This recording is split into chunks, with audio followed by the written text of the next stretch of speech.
สบายดีย้ำแรงมาเบิ่งข้าชมในเด้อทาง YouTube เด้อบรรยากาศงามงามอยู่ที่วัดมหาโศกเด้อพี่น้องเมืองอาจสะพังทองแขวงสวรรณเขตไอจัวเพิ่นอนามัย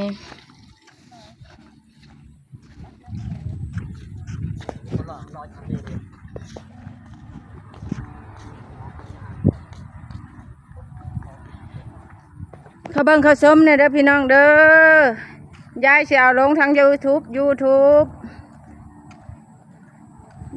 ยายน้องขวัญ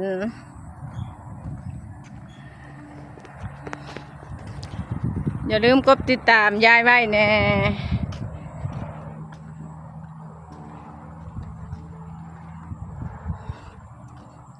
ผู้ใดเข้าเบิ่งก็ขอให้มีบุญบารมีนำกันเด้อ